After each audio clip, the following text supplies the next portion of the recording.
Muy buenas. Vamos a comenzar hoy con otra nueva edición de las entrevistas de H50, aquí en la sede de uno de nuestros mayores patrocinadores, CEDEU, Centro de Estudios Universitarios, adscrito a la Universidad Rey Juan Carlos. Hoy tenemos con nosotros a una persona muy conocida que ha salido muchísimas veces en medios de comunicación y que tiene mucho que ver con el área al que va destinado este canal. Me estoy refiriendo a Miguel Ángel Gutiérrez Vivas, diputado del Congreso de los Diputados. Don Miguel, muchísimas gracias por estar aquí con nosotros. Un placer, Javier. Muchísimas gracias a vosotros por la invitación.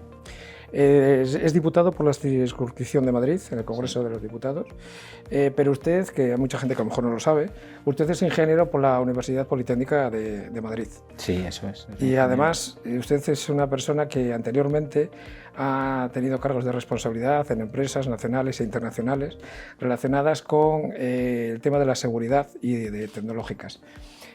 Claro, cuando ve una persona con su currículum, que no siempre es habitual en la política hoy por hoy, desgraciadamente, Miguel, ¿cómo es que se ha metido usted en política?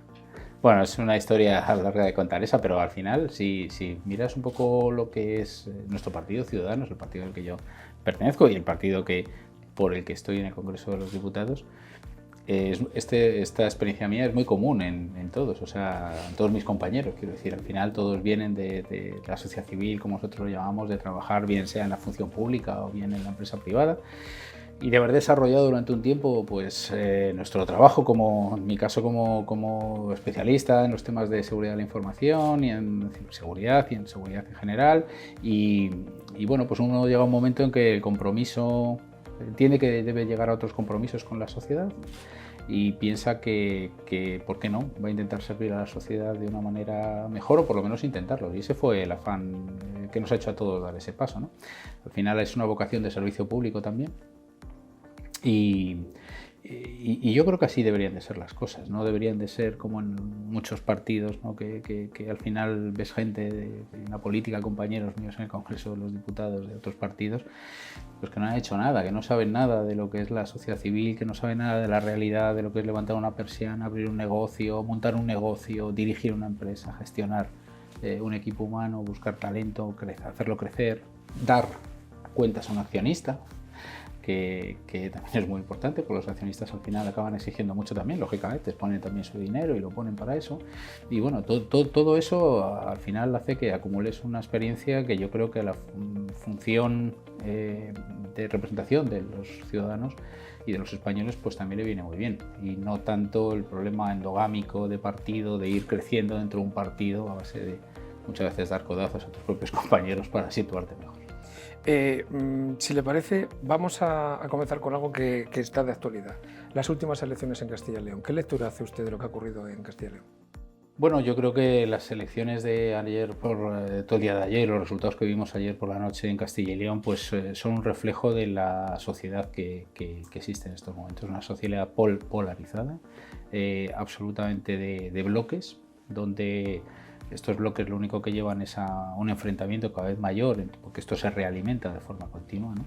Y eso deja huérfano un espacio, que es ese espacio de centro, ese espacio de concordia, ese espacio de diálogo que nosotros presumimos y que queremos que la sociedad entienda que es necesario para bueno, establecer un camino, para llegar a unas metas que sirvan a todo el conjunto de la sociedad, pero que pasan en estos momentos desapercibida porque precisamente esa atracción de los bloques hacia los extremos pues hace que la gente acabe teniendo que decantarse entre unos y otros. Y eso es lo que nosotros hemos oído siempre. Ciudadanos nació como un partido que huía de las etiquetas, de los rojos, de los azules, de las derechas, de las izquierdas, que huía de toda esa vieja política que durante 40 años hemos tenido en este país y que pues hemos hecho muchas cosas importantes en este país en 40 años, pero no todas las que seguramente podríamos haber hecho si nos comparamos con el resto de democracias de nuestro entorno. Pero Miguel, si echamos la vista atrás en lo que ha ocurrido en los últimos 15 años en política, primero fue UPyD, después llegaron ustedes, además con unas cuotas de poder importantes. Recordemos lo que ocurrió en su momento en las elecciones en Cataluña, que ganaron las elecciones. Y viendo luego el resultado de lo que ha ocurrido, ¿usted cree que en España tiene cabida un partido de centro? hoy por hoy? Bueno, nosotros creemos que sí. Es verdad que la política tiene vaivenes y muchas veces hablan del péndulo, ¿no? De la historia y del péndulo de la política, muchos analistas. Yo quiero huir de eso, porque ese péndulo precisamente es lo que nos lleva siempre a las guerras de trincheras, al frentismo y al unos contra otros, los rojos contra los azules, las derechas contra las izquierdas, ¿no? Yo creo que ese espacio de centro es y ha sido muy positivo en España. Y quiero recordar que la transición que nosotros hicimos se hizo precisamente desde el espacio del centro, se hizo precisamente desde la concordia, se hizo precisamente desde darse la mano los que hasta no muchos años antes habían sido absolutamente enemigos irreconciliables. Entonces, claro que es necesario, porque precisamente cuando el centro es fuerte, cuando el centro es capaz de llegar a acuerdos con el resto, es cuando salen las cosas buenas, y la experiencia la tenemos en nuestra transición. Para nosotros es un modelo que muchos jóvenes desde luego hoy en día desconocen porque no la vivieron. Los que tuvimos la suerte de haber vivido de alguna forma aquella transición la recordamos como probablemente lo más positivo que le pasó a España en estos últimos 40 años. Fue lo que dio lugar a nuestra Constitución, fue lo que dio lugar a nuestra entrada en la Unión Europea. O sea, todo lo bueno que se ha hecho en este tiempo en democracia viene de esos orígenes, de ese origen del centro, ¿no? de ese espacio político que lo que reclama precisamente es el diálogo y la concordia frente al frentismo y la política absurda de bloques que llevamos ahora que no nos van a conducir a nada bueno. Hablando de novedades en política, no se habla de otra cosa nada más que de Vox, hoy por hoy, de la evolución de Vox, lo que es, lo que no es, según a quien se escuche, desde el salvador de la patria hasta que van a acabar con la patria. Usted, por la experiencia que tiene, ¿qué opina de Vox? Si es que si lo quiere decir, y sobre todo y sobremanera, por su experiencia política, ¿qué techo cree que tiene Vox hoy por hoy? Bueno, yo no soy quien para hablar de los techos de ningún partido, ¿no? Yo creo que al final son los ciudadanos los que dan y ponen, y los ciudadanos son los que cuando se les encuesta y se les pregunta, como pasó ayer en Castilla y León, pues deciden de forma democrática, ¿no? Yo no voy a criminalizar a ningún partido político, no soy de criminalizar a ningún partido político. Creo que si un partido político es legal, y para eso está nuestro Estado de Derecho, que le confiere esa legalidad, pues es tan respetable como cualquier otro. Otra cosa es la opinión personal que uno tenga sobre determinados partidos políticos, ¿no? Herri Batasuna en este caso Bildu, es un partido que es legal, pero a mí no me merecen ninguna confianza ni me merecen ningún respeto. El caso de Vox, pues oiga, que yo le diga, hay cosas que Vox propone que no me merecen ningún respeto. Cuando Vox aboga por acabar con la... Bueno, o está abogando, ¿no? Criminalizando, por ejemplo, a los migrantes, cuando Vox está criminalizando a los menas, cuando quiere hacer de los menores no acompañados un problema policial en vez de un problema social, cuando Vox critica y no se pone del lado de las mujeres en esta lacra que tenemos permanente en este país, y a las pruebas me remito porque los datos están ahí, de agresiones contra las mujeres, de ese machismo que todavía no se ha superado en algunas partes de este país, pues yo no me merece ningún respeto. Hay otras opiniones con las que puedo coincidir más, pero desde luego hay muchas de ellas con las que no lo respeto. Usted es portavoz de Interior y Defensa en el Congreso de Ciudadanos. ¿Cómo se siente usted cuando tiene que ser el interlocutor con colectivos que son los mejor y más valorados de la sociedad, en este caso el Ejército, Guardia Civil y Policía Nacional, cuando usted pertenece a un colectivo que no le parezca mal, pero es cierto que está entre los menos valorados por la sociedad, entre otras cosas por el CIS, aunque bueno, el CIS últimamente también está recibiendo bastantes críticas, Parece que ¿no? falla bastante, ¿verdad? Parece que falla bastante, pero bueno, ¿cómo lleva ese contrasentido? Bueno, yo no creo que sea un contrasentido. O sea, yo creo que los ciudadanos son los que ponen y quitan y deciden qué instituciones son las más valoradas y cuáles las que no. A mí no me extraña que desde luego pongan como más valoradas a nuestras Fuerzas Armadas o a nuestras Fuerzas de Cuerpo de Seguridad del Estado, ¿no? No me extraña porque ellos se lo curran todos los días en la calle y los ciudadanos lo ven, y nuestras Fuerzas Armadas pues lo trabajan todos los días y lo hemos visto cómo nos han ayudado precisamente con esta pandemia y toda esta crisis, en la Operación Baluarte, en todas las operaciones de ayuda, incluso en Madrid, como lo hicieron en otros sitios de España. Recuerdo hace un año justo cuando la famosa tormenta Filomena, cómo estaban ahí nuestras Fuerzas Armadas y cómo estaban también nuestras Fuerzas de Cuerpo de Seguridad del Estado, ¿no? Por tanto, ellos han hecho acreedores a ser los más valorados. Y los políticos, pues probablemente nos hemos hecho acreedores también a ser los menos valorados. Yo tengo mi teoría sobre esto y pienso que es que nos hacen los menos valorados precisamente porque no ven, igual que con las Fuerzas Armadas y las Fuerzas de Seguridad del Estado, que nosotros supongamos nada, aportemos nada para el conjunto de la sociedad, ¿no? Y no lo hacen porque yo creo que precisamente esta discusión permanente la que lleva la política española desde hace unos cuantos años de frentismo total hace que los ciudadanos desconecten, porque esto desconecta en el sentido de pensar que los políticos hablamos muchas veces y los ciudadanos no nos entienden. Pensamos los políticos, no, es que no les interesa lo que les estamos contando, porque los ciudadanos los políticos no nos estamos preocupando de los problemas de los ciudadanos. Yo creo que Ciudadanos, mi partido, sí que hizo una apuesta clara por hablar de las cosas que a los ciudadanos les interesaban, por hablar de los problemas que tienen los ciudadanos, y nosotros sí que lo hacemos y seguimos haciéndolo. Y de hecho en esta última campaña electoral que acaba de verse en Castilla y León, y yo creo que muchos han podido verlo en los debates, había una persona que hablaba de cosas que se entendían y había otros que hablaban de cosas que nadie entendía. Yo creo que el señor Francisco Igea, nuestro candidato, hablaba de cosas, como médico que es, que los ciudadanos entendían, y de posiciones y de ayuda y de servicio público, y otros que estaban hablando en un lenguaje absolutamente partidista, absolutamente buscando excusas, unos para convocar, otros que porque ha convocado, otros que no convoque. Esa es la realidad, y yo creo que los ciudadanos acaban desconectando de eso, y por tanto si desconectan de eso, pues está claro que no te valoran. Usted es la cuarta legislatura en la que está en el Congreso, 4, que se dice pronto. Bueno, algunas han sido cortas. Han sido cortas, pero son 4. Sí, son 4. De hecho, en su currículum siempre lo tendrá. Sí, no lo puede decir cualquiera. Como legislatura, sí, algunas han sido muy cortitas. Vale, y tiene ya cierta experiencia. Sí. Entonces, si miramos atrás, los cuerpos de seguridad y el ejército se quejan precisamente que siempre han estado maltratados a nivel económico, incluso que no estén reconocidos, y no le voy a hablar, que luego le preguntaré por algo que usted además ha estado en primera línea. ¿De quién cree que es la culpa de que tengan esa sensación? Bueno, yo de creo abandono. Que es que el viejo bipartidismo, el Partido Popular y el Partido Socialista, no se han ocupado ninguno de ellos de nuestras Fuerzas Armadas y nuestras Fuerzas de Seguridad del Estado. No se han ocupado de ellos. Y la prueba es que los grandes problemas que arrastran las Fuerzas Armadas y las Fuerzas de Seguridad del Estado, en muchos casos son los mismos. Y es porque nunca se le ha dado solución a los problemas que tenían. En el caso de las Fuerzas de Seguridad del Estado, parece increíble, ¿no?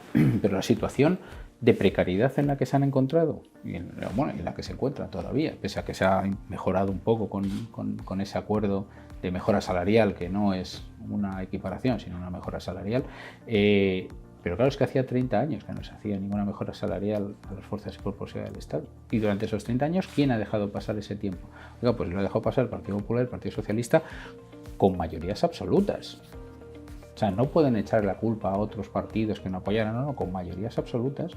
Y es porque, pues las fuerzas y cuerpos del Estado, que siempre son obedientes, que siempre responden, que siempre están ahí, porque siempre tienen esa vocación de ser, porque para ser un policía y un guardia civil hay que tener una vocación de servicio público muy especial.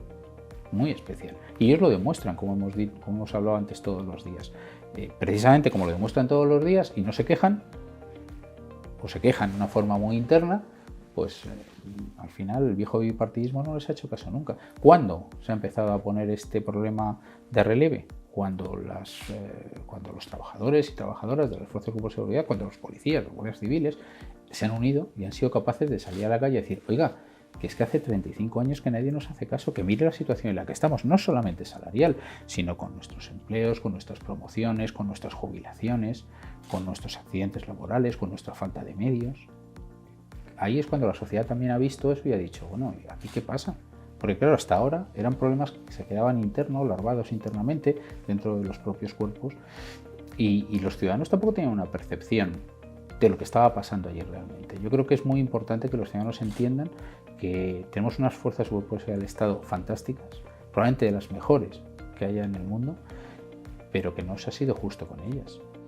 En ese sentido, Miguel, verá, yo sí que tengo que reconocer una cosa, y es que Ciudadanos ha sido una de las plataformas por las cuales salió a la luz. Es verdad que luego se sumaron otros partidos y que hay otros partidos que también han apoyado. pero sí que le puedo asegurar que dentro de estos colectivos existe la percepción, por lo que a nosotros nos llega, que Ciudadanos fue un pilar fundamental a la hora de lo que en su momento, que estuvieron donde casi 2 años hablando de ello, sin parar, del tema de la equiparación salarial. Y volvemos al tema de la equiparación salarial. Se firmó un acuerdo de equiparación salarial en su momento, mucho bombo y platillo. Han pasado 3 años de los 3 tramos que había y ahora se encuentran con que no solamente no se han cumplido las expectativas ni de lejos, sino que a mayores, en algunos puntos concretos, la diferencia es mayor que antes de firmar el acuerdo de equiparación salarial. ¿Esto a qué se debe?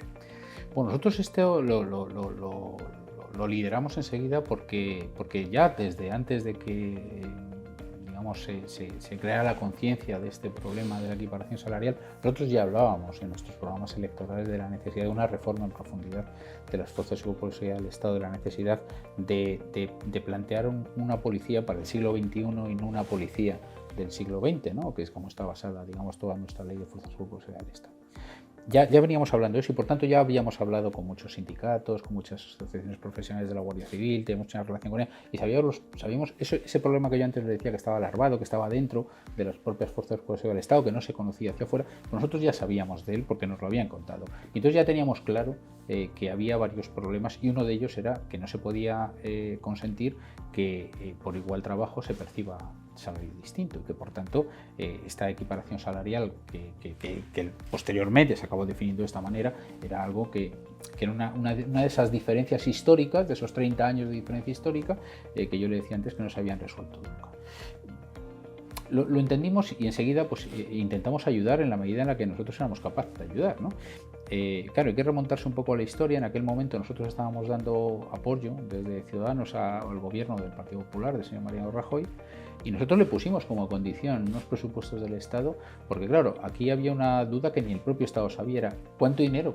¿Cuánto cuesta la equiparación salarial? No se sabe tampoco a día de hoy. No, pero ya fíjate, te estoy hablando del 2015, sí. Tampoco se sabía en el 2015. Porque hubo una auditoría que usted sabrá, claro. La auditoría, el informe que hizo, se escribieron ríos y ríos de tinta, porque a día de hoy todavía no se sabe efectivamente. Correcto. Sí que se cobró, pero no que al final en qué acabó, ni por qué. No por qué, exactamente. Entonces nosotros allí sin saber, porque claro, el Ministerio de Interior siempre, que evidentemente el gobierno del señor Rajoy era el Partido Popular, ¿no? Nos decía que no sabían cuánto era y digo, bueno, pues nada, en los presupuestos de este año vamos a comprometer 500 millones de subida salarial para los siguientes otros 500 y otros 500, oigan, yo estimo que son 1.500 y mientras tanto que se haga esta auditoría. Efectivamente se hizo ese proceso de auditoría, finalmente se llegó a un acuerdo con las asociaciones profesionales y los sindicatos para firmar aquel acuerdo de equiparación salarial que nosotros siempre dijimos desde Ciudadanos que a nosotros no nos parecía un acuerdo de equiparación salarial por muchas razones, no solo por las cantidades que no estaban claras en ningún momento, no porque no habían dicho tampoco qué pasaba con la gente que estaba en reserva o en segunda actividad, no quedó claro incluso cosas que ya estaban encima de la mesa en aquel momento con las jubilaciones, los propios complementos, cómo se iba a pagar esa equiparación salarial, que se metiera en un concepto o en otro, la nómina había mucha diferencia. Si se metía como un complemento, se metía como otro complemento. Nosotros nunca entendimos que se llevara a las productividades, por ejemplo, porque al final las productividades pues, son algo que depende de alguien definir qué productividad tienes, depende de un mando. Recordemos que la Guardia Civil es un cuerpo muy jerarquizado también, lógicamente porque está militarizado. Entonces hay unas dependencias funcionales que no puede ser que un problema que es exclusivamente de remuneración, de equiparación salarial, se vea mezclado con otros problemas que tengan que ver con los problemas de organización, digamos, dentro de un cuerpo de seguridad, ¿no? Entonces a nosotros defendimos siempre que aquello no era la equiparación, que desde luego desde Ciudadanos entendíamos que debía realizarse, pero respetábamos también que aquello que había sido firmado por los sindicatos y las asociaciones, pues, oye, dentro de esa relación social que debe de existir entre administración, sindicatos y asociaciones, pues que si ellos lo entendían así, que lo ejecutaran, pero nosotros íbamos a seguir defendiendo siempre que la equiparación salarial real no era aquella. Y al final yo creo que el tiempo nos ha dado la razón. Muchos en aquel momento nos dijeron, hombre, ¿cómo es que Ciudadanos no se suma a esto que hemos firmado? Y a mí me costó esto unas bueno, pues algunos problemas de relación incluso con algunos sindicatos y asociaciones de la Guardia Civil, a los que tenía excelente relación y desde luego a los que quiero muchísimo, ¿no? Y a las personas también que representaban aquello les quiero muchísimo. Pero yo le dije, es que esto no es la realidad. Ahora el tiempo viene a darnos la razón y ahora también todos me vuelven a decir, no, es que esto no era la equiparación. Es que ya lo expresamos y ya lo dijimos en aquel momento. Aquello no era la equiparación. Y desde Ciudadanos vamos a seguir luchando porque finalmente en algún momento alguno de los partidos, luego nosotros vamos a presionar todo lo posible porque algún partido de gobierno de verdad sea capaz al final de corregir esta lacra histórica que supone la discriminación por pertenecer a un cuerpo u otro y que las retribuciones de su cuerpo sean absolutamente distintas. Vamos a otro tema de actualidad que además usted sabe como nadie, porque le afecta a usted directamente. El tema de que ahora está en ponencia de la reforma de la Ley de Seguridad Ciudadana.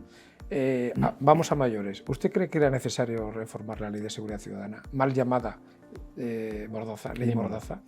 Bueno, yo creo que la Ley de Seguridad Ciudadana del Partido Popular, que es la que efectivamente me ha llamado Ley Mordaza, me parece que no es un nombre adecuado, sí que era necesario, yo no digo cambiarla, pero sí que era necesario, bueno, cambiarla, modificarla para adecuarla un poco también a estos tiempos, ¿no? Yo creo que la seguridad ciudadana evoluciona continuamente porque son nuevos los retos que se presentan ante nuestra sociedad en temas de seguridad, ¿no? Y por tanto hay que estar especialmente vigilantes en que las leyes que al final gestionan la convivencia de los espacios públicos, por todo esto, porque de eso trata la Ley de Seguridad Ciudadana, de la convivencia en los espacios públicos, ¿no? Pues había cosas que había que ir adecuando a esta realidad nueva que se va produciendo, también la realidad, fíjese, ya no social, o fíjate, Javier, ya no social, sino comunicativa, de las plataformas digitales, de la capacidad que tenemos todos hoy en día de llevar aquí en nuestro teléfono una cámara que grabe, que vea, pues hace que también que haya cosas que haya que plantearse encima. Sin duda. Porque si no, estaremos legislando una cosa y por un lado y la sociedad pues va evolucionando por otro. Y hoy en día que alguien pueda convocar una manifestación o un encuentro colectivo en una calle a través de un WhatsApp y de un grupo y no sé qué de forma inmediata, pues la Ley de Seguridad Ciudadana no puede ser ajeno a eso. Por tanto, la ley había que actualizarla. Había cosas incluso dentro de la ley que nosotros tampoco entendíamos muy bien, como por ejemplo que el rechazo en frontera estuviera en la Ley de Seguridad Ciudadana como una disposición final que quedó allí recogida, cuando para nosotros la frontera precisamente no es un espacio público, de uso público, donde la gente deba estar paseando. Por tanto, no es la Ley de Seguridad Ciudadana donde debe ser regular eso, ¿no? Pero como eso creemos que se debe de regular en otra ley, con la Ley de Extranjería, y que la policía y la Guardia Civil deben tener procedimientos claros sobre cómo deben de actuar para no estar en un problema de indefensión permanente como está en estos momentos, ¿no? Entonces sí que había cosas que había que cambiar. A mí lo que no me gusta es cómo quiere el Partido Socialista y sus socios de Unidas Podemos cambiar esta ley. Porque no se trata de cambiar algo que no está bien o que es mejorable, porque hay que actualizarlo con algo que lo que parece es que criminaliza el trabajo diario de nuestras fuerzas y cuerpos de seguridad del Estado. Y yo no estoy de acuerdo con eso. Le voy a decir dos cosas que están generando mucha inquietud en este sentido. Una de ellas es, por lo menos por lo que ha salido publicado, el que se limite muy mucho el tema de cachear por parte de la policía a personas que pudieran llevar armas. Esto viene a instancia de Bildu. Y lo segundo, el tema que usted lo comentaba antes, yo entrevisté no hace mucho al magistrado Eduardo Urbano Castrillo, que estuvo en el Tribunal Supremo, que ahora pedido la excedencia y le hice una entrevista hace poco, y salió este tema también, ¿no? Él le daba su opinión, que como está publicada la puedo decir, que él decía que creía que esta ley que era ideología pura, así lo dijo, y que le parecía, palabras textuales, una aberración jurídica el hecho que se pudiera plantear que en un país democrático al uso alguien pudiera convocar una manifestación, una concentración, sin comunicarlo previamente a la autoridad, gubernativa correspondiente. Sí. Porque claro, a mayores, ahora mismo está de moda, digo de que está de moda porque se está hablando mucho de ello, el tema de las bandas latinas y de los machetes. Con si al final se aprueba eso, la policía para a unos jóvenes latinos que pueden creer que lleven un machete y no se les puede cachear.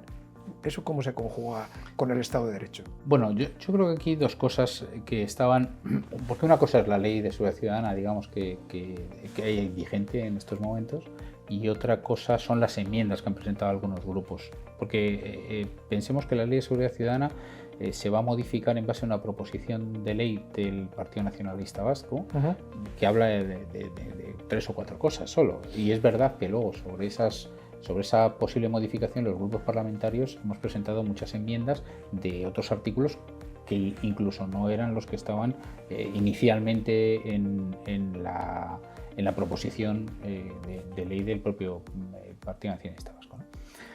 Pero fíjate, hay otra cosa peor. Si recordáis, en la legislatura 12 también se aprobó una modificación de la Ley de Seguridad Ciudadana y se empezó a trabajar en una ponencia de ley.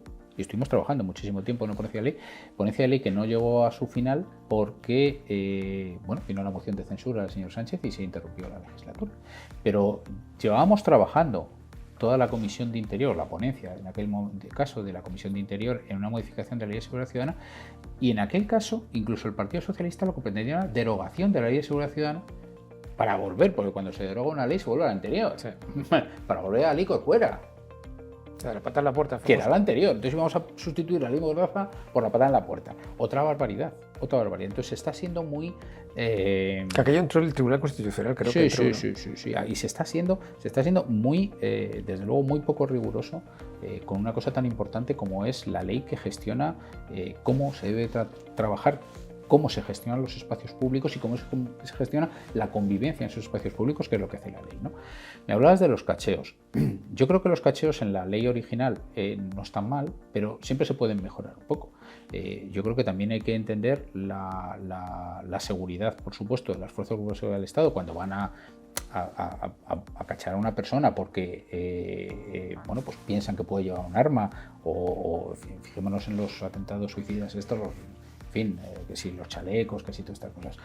Y por tanto hay que poner una balanza la seguridad, lógicamente, de nuestros esfuerzos de seguridad del Estado, pero también, por otro lado, la de las libertades individuales de los ciudadanos, ¿no? A cómo se les cachean, a cómo se les investiga, a cómo se les identifica un montón de cosas, ¿no? Y yo creo que esa es la dificultad, precisamente, de hacer una ley como esta, ¿no? Que hay que conjugar estas dos cosas que son ambas muy importantes: la libertad individual y personal de los ciudadanos y, por supuesto, la seguridad de nuestras fuerzas y cuerpos de seguridad. Y eso es lo difícil. Entonces yo no estoy de acuerdo, por supuesto, con lo que dice Bildu. Estoy lejísimo de las opiniones de Bildu, pero sí que creo que hay ciertas cosas que se podían matizar dentro de la ley, como que no se puedan permitir desnudos integrales cuando se cachea, porque esas cosas... Eso ya está legislado, eso no es tan fácil como la gente se piensa. Lo sé, pero tampoco, afortunadamente, es que muchas veces la gente también se exagera por todos sitios. Afortunadamente no todos los que la policía va a cachar, o sea, no hay terroristas yihadistas todo el día por ahí circulando por nuestra ciudad, ¿no? Que yo tampoco quiero llamar un poco también a la serenidad y no a muchos que lo que parece que provocan es miedo, pensando que es que estamos todo el día rodeados de asesinos con machetes o de gente con bombas Lapak o chalecos con bombas puestos, ¿no? O sea, esta no es la realidad nuestra realidad delincuencial no es esta. La realidad a la que se enfrentan afortunadamente las fuerzas de seguridad del Estado solamente en esos casos son algo absolutamente extraordinario, y yo creo que tenemos que verlo todo dentro de la gran generalidad de las cosas y del trabajo que se desempeñan todos los días. Esa creo que es la clave, ¿no? Legislar para la gran mayoría de las intervenciones que se hacen, no legislar solo para los extremos o las ocasiones absolutamente extremas como hemos podido estar hablando antes. Sobre este asunto, Miguel, las asociaciones y los sindicatos de la Guardia Civil se quejan una vez más que nadie cuenta con ellos cuando son los profesionales. Es decir, nadie les llama para decir, porque claro, ha salido una foto que además fue muy polémica, porque también creo que llegó a la mesa por una queja de 2 de los integrantes de la misma, la cual creo que fue una diputada de Vox, Macarena Lona, la que sacó una foto, y luego esa se viralizó y bueno, pues se lió parda porque había una serie de partidos y claro, había sindicatos y asociaciones que han dicho, hombre, no es por nada, pero ya que van a hacer algo que afecta a un colectivo y los profesionales somos los que representan ese colectivo y ellos se quejan, creo yo, es una opinión mía personal, también es verdad, bueno, con buen criterio, que nadie les ha hablado a los que son expertos. Y es que yo estoy totalmente de acuerdo contigo. Es que precisamente una de las primeras cosas que nosotros reclamamos al Ministerio del Interior cuando se hizo la ponencia de la ley es que el Ministerio del Interior hablara con los sindicatos y con las asociaciones profesionales de la Guardia Civil. Y yo me acuerdo que al ministro le dije, oiga, pero ¿por qué usted no habla primero con ellos y elige al Partido Socialista? Hombre, porque es un partido de gobierno, quiero decir, antes de venir usted aquí con sus enmiendas pactadas con Podemos, porque las enmiendas que han presentado son, digamos, de gobierno, sí, porque son PSOE y Podemos juntos. No es que el Partido Socialista presente unas enmiendas y Podemos otras, no. Las enmiendas están firmadas por PSOE más Podemos. Luego es una posición de gobierno. Oiga, ¿por qué no antes de traer estas enmiendas, que al final vamos a debatir sobre ellas, porque las mayorías que hay son las que al final hay que votar las enmiendas y por tanto se vota, quiero decir, las mayorías que tiene el gobierno pues sacarán para adelante lo que el gobierno quiera, ¿no? Si no quieren atender a otro criterio. Pero yo le dije, ¿por qué no han hablado ustedes con los sindicatos profesionales de la Guardia Civil? Si es que esto es lo que tiene que hacer un ministerio, hablar con sus trabajadores, que en este caso son los policías, los guardias civiles, y ya de paso, si le hubiera preguntado pues también a otras fuerzas y cuerpos de seguridad que también se van a ver implicados, como pueden ser las policías autonómicas o como pueden ser las policías locales, oiga, pues mejor que mejor. Y personal de seguridad privada que también afecta mucho a los que sí, locales. Pero ¿por qué no les pregunta? Y cuando sepan la opinión de todos, que al final son los expertos y los que saben de esto, hombre, pues si ustedes presentan las enmiendas, si nosotros estamos, bueno, pues no lo han hecho así, aunque creo que el Ministerio del Interior ha estado en estas semanas últimas recibiendo a sindicatos y algunos sindicatos y algunas asociaciones profesionales de la Guardia Civil, precisamente intentando hablar un poco de esto, o por lo menos pulsar la opinión que tienen los sindicatos o explicándoles probablemente los términos de sus enmiendas, de por qué ellos piensan que tienen que hacer esto. Sé que se están teniendo estas reuniones, yo me alegro porque nosotros se las exigimos. Es una buena noticia, sin duda. Claro, yo me alegro, yo se lo exigí al ministro y se lo exigimos al Partido Socialista también, a su grupo parlamentario, y si se están produciendo yo me alegro mucho porque creo que ese es el camino. Es el camino para que todo el mundo entienda de qué se está hablando y el por qué, porque muchas veces también se habla un poco de oídas y no sobre la realidad de lo que está escrito, porque luego la gente no se lee el papel, ni se ve. Es verdad que yo creo que debe haber como 500 enmiendas, el taco de enmienda debe ser una cosa así, de todos los grupos, y eso pues bueno, pues en fin, hay que dedicarle tiempo. Sin duda, de ser cierto, que esperemos que así sea, es de celebrar. Vamos a un tema que es recurrente, que esto es como el Guadiana, va, viene, desaparece, nadie sabe por qué, surge en ciertos momentos de distintos momentos políticos, y es el tema de la unificación de la Guardia Civil con la Policía Nacional.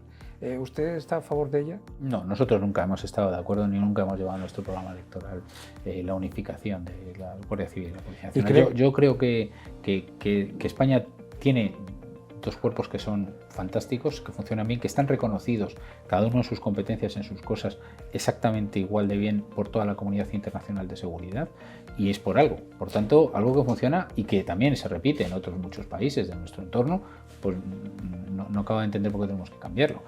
Yo soy partidario de que exista, creo que haría algunos arreglos, algunas matizaciones, pero somos partidarios de que exista la Guardia Civil, de que se mantenga la Guardia Civil y la Policía Nacional, por supuesto. A colación de lo que dice usted, creo que fue la semana pasada o hace 15 días, que creo que el Mossad de Israel calificó a la Guardia Civil como uno de los mejores colectivos. Como el mejor. Como el mejor, creo que fue, ¿no? Como el mejor. Por eso le digo, y están reconocidos así, la policía igual, tiene un montón de reconocimientos distintos. Entonces, yo creo que cada uno tiene su especialidad, cada uno tiene... Lo que sí que hay que hacer es diseñar un modelo de seguridad de este siglo y no seguir pensando en un modelo de seguridad del siglo pasado. Porque mire, la sociedad ha cambiado, lo hemos visto, los medios de comunicación han cambiado, la forma en la que nos comunicamos los ciudadanos y en los que conectamos unos con otros ha cambiado, el delito ha cambiado, hay delitos nuevos que surgen, la forma de afrontar ese delito, muchos delitos son incluso internacionales, cada vez más se internacional, o se globaliza más, ya que está ahora tan de moda esta palabra de globalización, también el delito se globaliza, ¿no?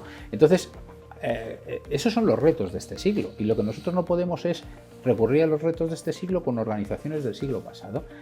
Yo creo que una de las grandes reformas pendientes en nuestro país es la reforma de la seguridad, y por tanto hay que decidir no si es un cuerpo o dos, que yo creo que deben seguir manteniendo, sino cuáles son las competencias de verdad de cada uno de ellos, cuál es el papel que juegan las policías autonómicas y cuál es el papel que juegan las policías locales y la seguridad privada, porque la seguridad privada al final son 70.000 personas, oye, que también están haciendo labores de seguridad y que no tienen ningún encaje en nuestra ley de fuerzas y cuerpos de seguridad del Estado, que habla una frasecita, las policías locales se les desliza con 2 frasecitas y las policías autonómicas, como esto se hizo en el 82, pues prácticamente casi con poca competencia, pues también muy pocas, y ahora vemos que las policías autonómicas van cogiendo más competencias a base de acuerdos políticos, y yo creo que esto no debe ser un acuerdo político, debe ser un modelo de seguridad.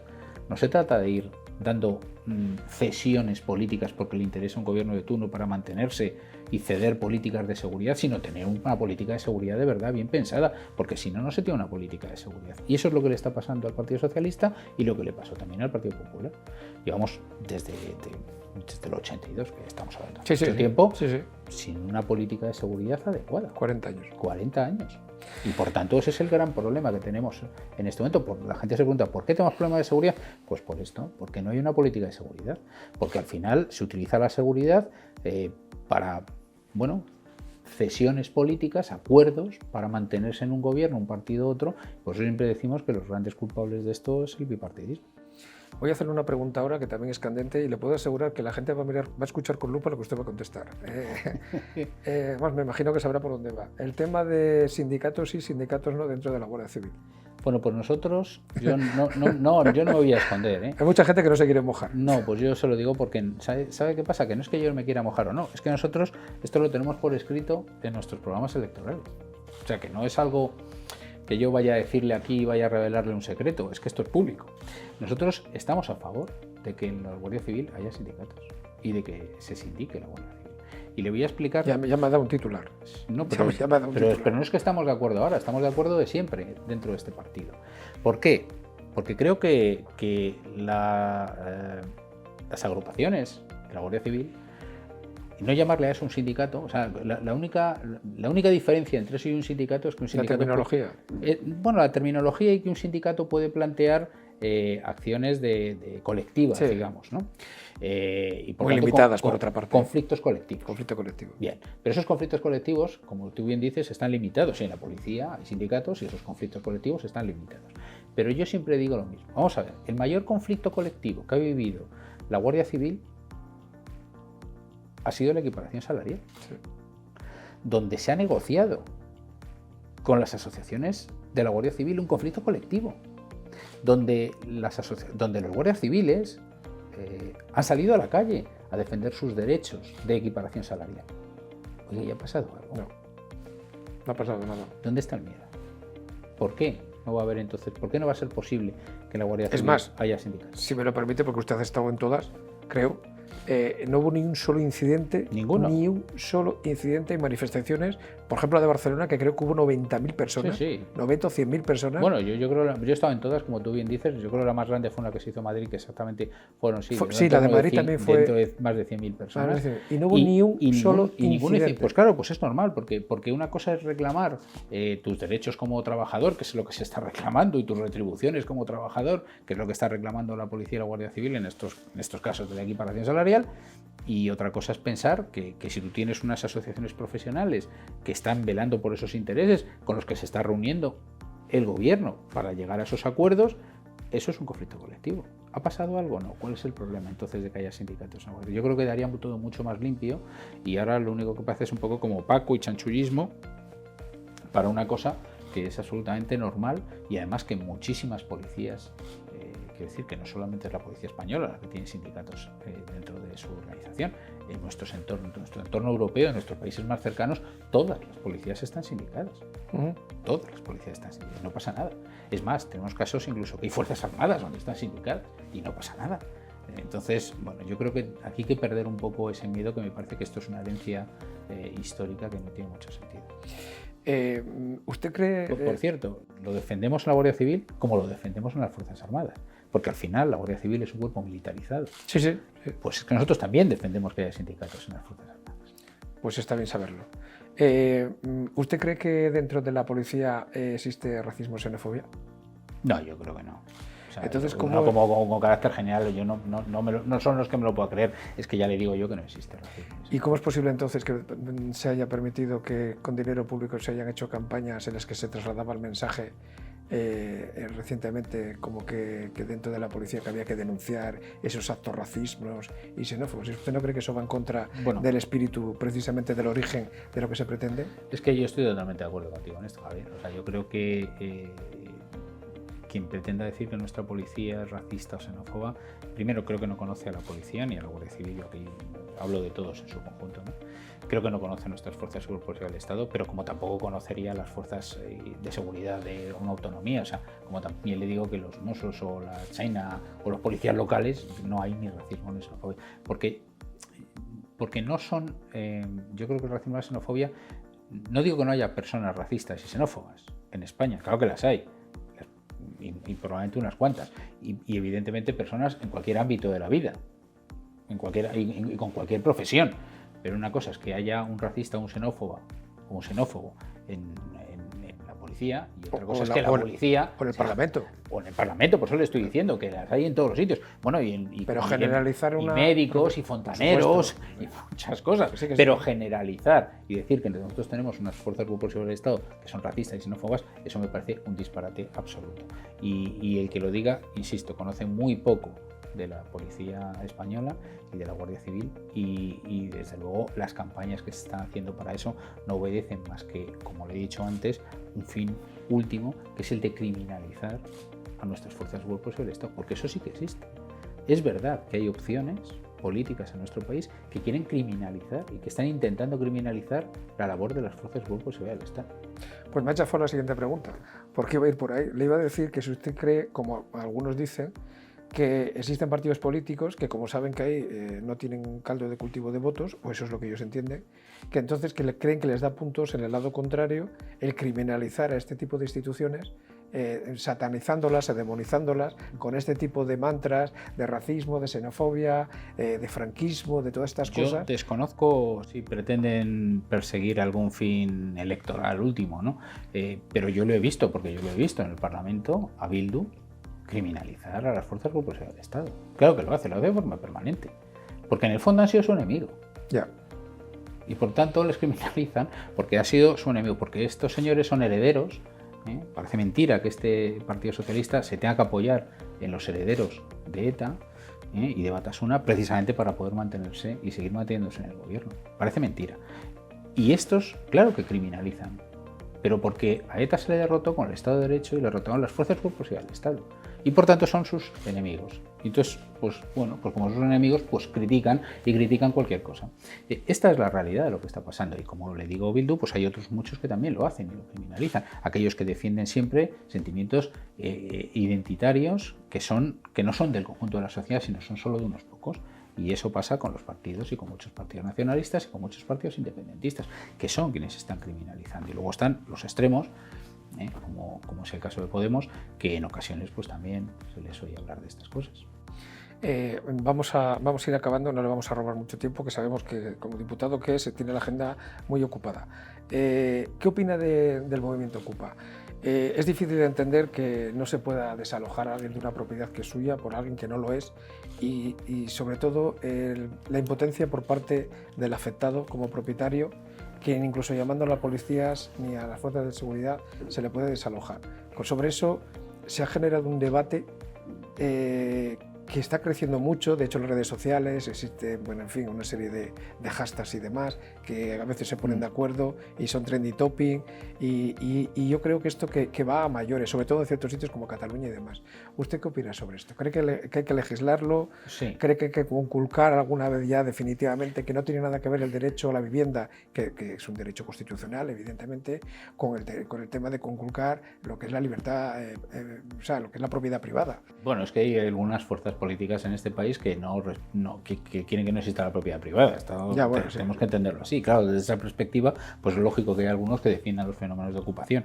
Nosotros los hemos rechazado siempre y es más, hemos intentado legislar. Nosotros presentamos una proposición de ley en la legislatura 12, una ley antiocupación, una ley antiocupas que nosotros lo llamamos. En esta legislatura hemos vuelto a insistir con otra ley pensábamos que corrigiendo algunas cosas de aquella ley conseguiríamos tener mayor aprobación, tampoco ha salido aprobada. Lo hemos intentado 2 veces desde Ciudadanos, porque a nosotros nos parece que la situación en estos momentos no es buena. Creo que no se protegen suficientemente los derechos de los propietarios, que al final es proteger algo tan sagrado como la propiedad privada, ¿no? Y es que nosotros, como partido liberal que somos, pues que la propiedad privada y las libertades individuales son algo absolutamente básico que defender, ¿no? Claro que hace falta una ley antiocupación, y claro que hace falta, y hay que entender que haya gente que necesita una vivienda social, y hay gente que necesita precisamente sitios porque no tiene dónde vivir. Y yo creo que este país, que es un país solidario, nosotros como Partido Liberal entendemos que lo que hay que hacer precisamente es ayudar a esas personas, pero ayudar a esas personas no es decirle métete en esta casa y aquí puedes estar. Ayudar a esas personas es hacer vivienda social, porque aquí mucho se habla de la ocupación y de no desalojar a los ocupas. Lo digo por parte de estos partidos que defienden estos movimientos de ocupación, pero luego cuando están gobernando ayuntamientos como el Ayuntamiento de Barcelona, oye, es que no promueven ni una sola vivienda social para los más necesitados.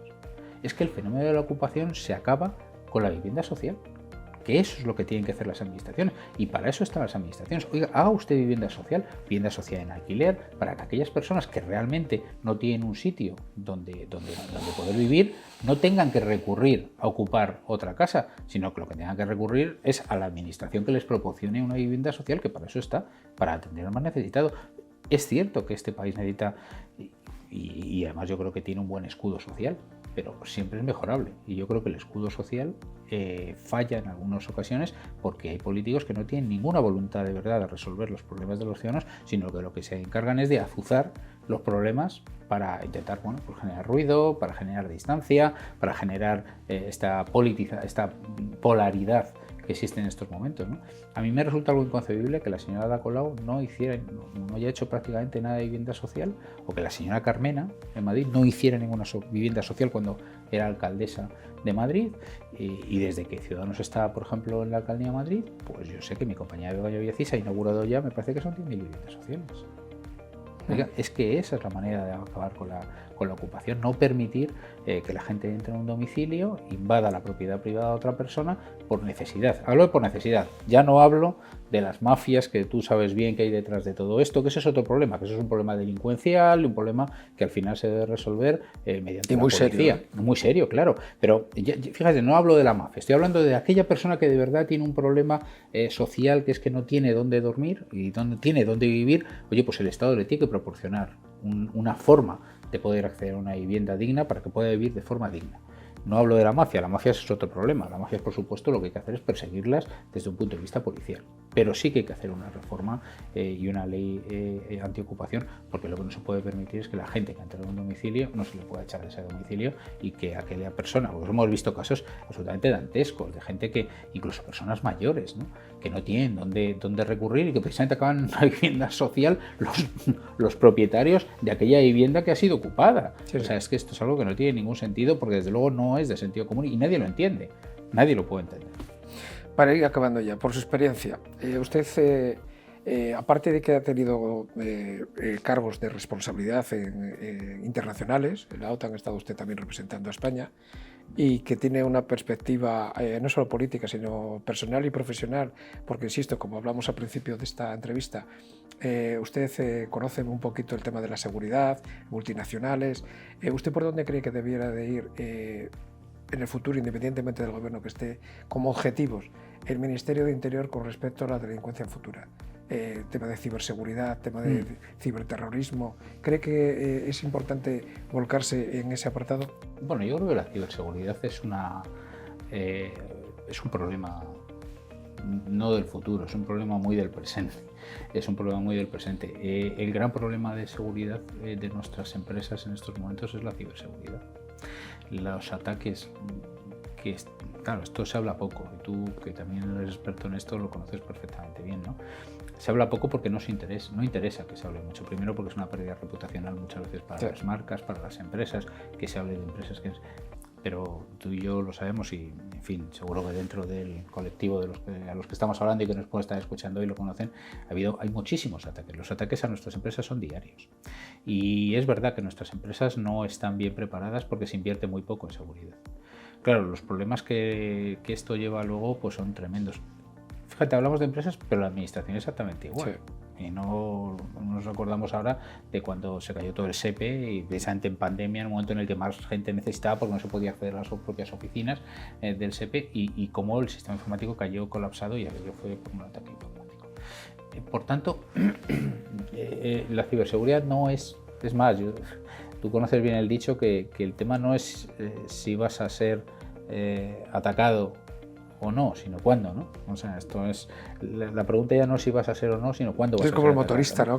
Igual, sí. Que dice, si no te has caído de la moto te vas a caer. Claro, ¿no? el problema es saber cuándo te vas a caer. Sí. Pues lo mismo. Pues esto es una cosa exactamente igual. Y yo creo que las fuerzas de seguridad están haciendo una muy buena labor, pero hace una labor de persecución del delito. Pero sin la prevención, este es un problema que no seremos capaces de evitar porque será tan grande que no habrá... Una vez que ya ha sucedido, el tema ya no es... Primero porque perseguir muchas veces a quién es el culpable, esto es muy complicado porque en grandísimas ocasiones pues no es ni siquiera está en nuestro territorio nacional, se hace desde fuera, es difícil identificar la fuente de la que proviene ese ataque. La dificultad que existe, paraísos... Es muy difícil. Por tanto, aquí es un fenómeno en el que lo único que puede funcionar es la prevención.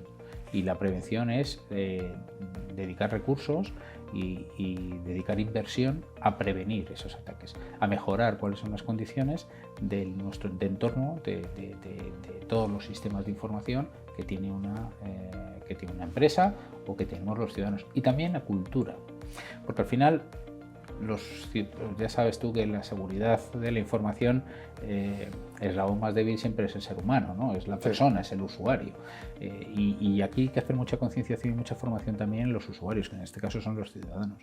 Porque ya no es solamente una empresa la que lo puede atacar, es que te quitan los datos del teléfono porque te infecta el teléfono con un montón de cosas que al final hacen robos de datos, ¿no?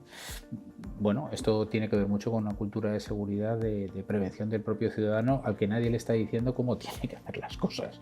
Y claro, cuando no se le explica por parte de la administración cómo protegerte, pues al final acaban sucediendo que el ciudadano pica, se ve atacado y al final roban sus datos, tiempo en una denuncia, eso no va a ningún lado, papeleo, administración, pero con poca solución final del problema y el ciudadano sin resolver su problema al final, ¿no?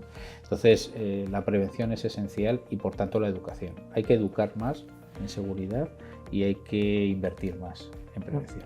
Pues mire, ya vamos a acabar y no estaba preparado, cuando le diga lo que voy a decir, no estaba preparado, pero aprovecho para hacer público ya que desde H50 vamos a empezar a hacer campañas de sensibilización precisamente y más que nada para los jóvenes, es decir, vamos a empezar a hacer campañas de sensibilización a través de nuestros canales de comunicación para los jóvenes acompañados de los padres, porque como bien dices, y perdona que te trate de por supuesto. Al final de la entrevista, Miguel, hay un problema. Yo entrevisté al director general de Kaspersky, la compañía líder mundial de ciberseguridad, también en esta sección de H50 de entrevistas, y claro, él te dice cosas que se te ponen los pelos de punta, ¿no?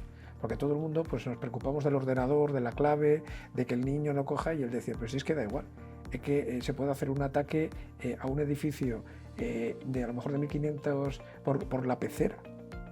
Sí, sí. Por una pecera que tiene un artilugio que está conectado a internet para cambiar la temperatura y por ahí se puede hacer un ciberataque que te tumbe el edificio. Claro, el entero. Internet de las cosas. Entonces, te quedabas mirando y dices, pero bueno, ¿esto cómo puede ser? ¿No? Yo me alegro es el mucho. desconocimiento lo que decías. Yo me alegro mucho de que hagáis esta iniciativa, porque es muy necesaria, como os he dicho antes. La labor divulgativa y de formación en temas de seguridad es esencial, ¿no? Y efectivamente. Y el ciberbullying. Estamos muy preocupados con el tema del acoso escolar, del tomo de las redes sociales y vamos a hacer campañas de sensibilización. Que tiene que ver, bueno, el bullying ya existe y lo único que son medios nuevos de hacerlo, ¿no? Sí. Que es otro gran problema, ¿no? pero efectivamente Internet de las cosas nos ha traído esto, que cualquier cosa, lo menos pensado que tengamos enchufado en casa, es un agujero de seguridad para nuestra... O en el coche, sí, ya veremos cuando lleguen los coches autónomos, los problemas que tiene aquello. Claro que sí, por supuesto, y cada vez más.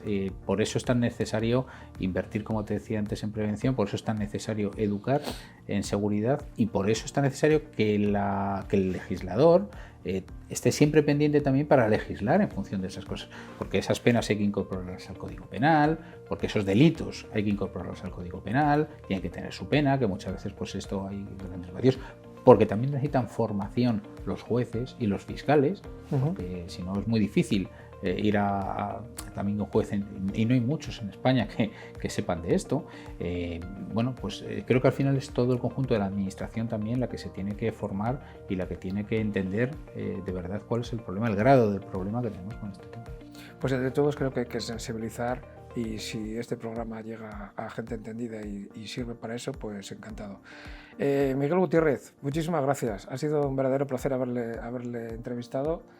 Tú y yo nos conocemos desde hace tiempo, y me encanta lo que has hablado muchas cosas a lo largo, porque tú y yo nos conocimos y ahora ya lo podemos decir discutiendo, que hay gente que no lo sabe y estamos aquí, es decir, teníamos opiniones muy diferentes en campos en los que estábamos hace bastantes años, y además defendíamos muy vehementemente cada uno lo suyo, pero de una forma razonada. Luego salíamos fuera, hablábamos y demás, y yo creo que ese Eres un centrista, Javier, porque eso es el centro, ¿ves? Defender desde posiciones diferentes, llegar a acuerdo y a consenso. Al final eres un centrista, ¿ves?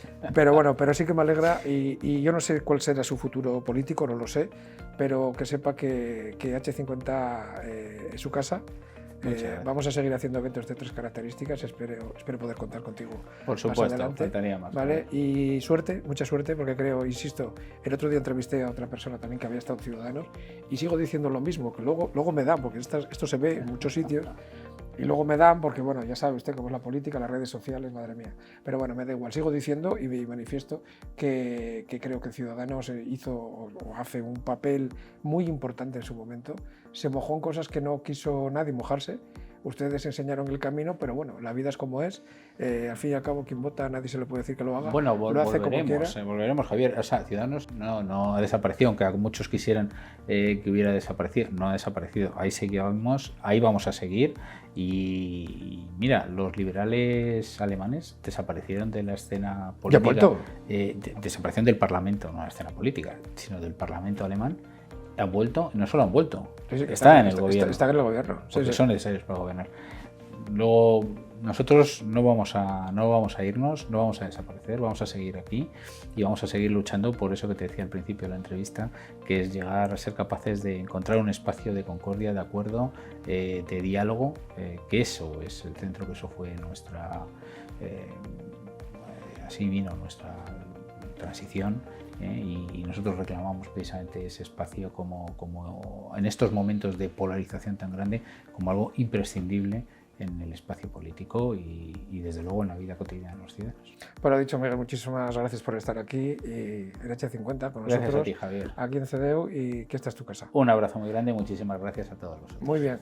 Pues nada, hasta aquí hemos llegado en este programa. Vamos a volver enseguida con otra nueva entrevista. Esperemos que hayáis disfrutado todo como lo he hecho yo con el diputado Miguel Gutiérrez. Ha sido un placer y nos vemos pronto en otro programa. Muchas gracias a todos nuestros seguidores, que cada día son más del canal. Hasta luego.